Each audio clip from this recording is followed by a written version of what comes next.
Canada is at a crossroads. My training is as a fisheries biologist, and I've had a 35 to almost 40-year career in fish and wildlife and habitat conservation. I've had the opportunity to see how environmental conservation has progressed and adapted over the last 40 years. In terms of environmental policy, we can go down the Liberal NDP route of stultifying bureaucracy, endless process, and shuttered communities. The company is canceling its $15 billion Energy East pipeline. It canceled the project after careful review of changed circumstances. Or we can adopt the optimistic, conservative approach. Today, I'd like to talk about the principles of conservative environmentalism. Some people think that economic growth comes at the expense of the environment. They're dead wrong.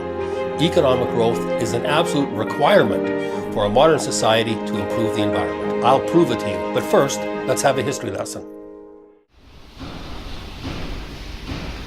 There have been 5 stages of economic growth in relation to the environment. The first stage I call we don't give a damn phase. Industrialization began around 300 years ago, and it proceeded very rapidly as people strived to improve their standard of living. People were poor, didn't live very long, and they wanted to have better lives. And often this industrialization was at the expense of the environment. Economic development came first. The second stage I call the awareness phase. People become aware that there's overexploitation of our natural resources, overcutting of forests, overhunting of wildlife. Early conservation pioneers raised the alarm. People like Aldo Leopold in the United States, Jack Miner in Canada, who talked at length about the overexploitation of our natural resources. Virgin timber was being consumed 4 times faster than nature was replacing it with smaller trees. Soon the old growth timber will be gone. And the first phase of dealing with a deteriorating environment began. Stage 3 I call the let's fix it phase. As society becomes wealthier, they were able to devote resources to environmental improvement. What a wonderful world. If you're not recycling, you're throwing it all away.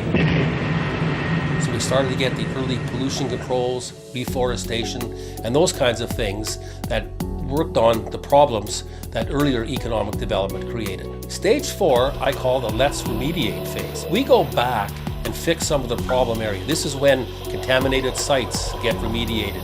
This is when fish and wildlife habitat is restored. This is when streams are cleaned up. We now as a society have the resources to do the right thing for the environment, and we see the first signs of significant environmental improvement. Stage 5 is what I call the let's prevent it phase.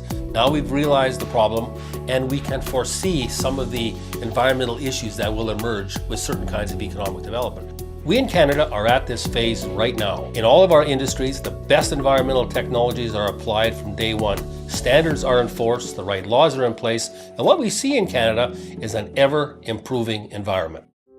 Right now in Canada, we face a choice when it comes to environmental policy. We saw the loss of the Energy East pipeline, the Northern Gateway pipeline, the Patronus project in BC. I think it's like some $40 billion of investment was lost because of their endless fiddling around with environmental process that, by the way, does nothing for the environment. We Conservatives have a very different view of environmental management than the Liberals and the NDP. We celebrate wealth creation as the wellspring of environmental improvement. We believe in focusing on incentives via property rights, free markets, and proper pricing, while at the same time implementing smart regulations. It's no coincidence that the root of the word conservation is conservative. It's only through the application of conservative economic and environmental principles that Canada will have the resources to ensure continuous environmental improvement.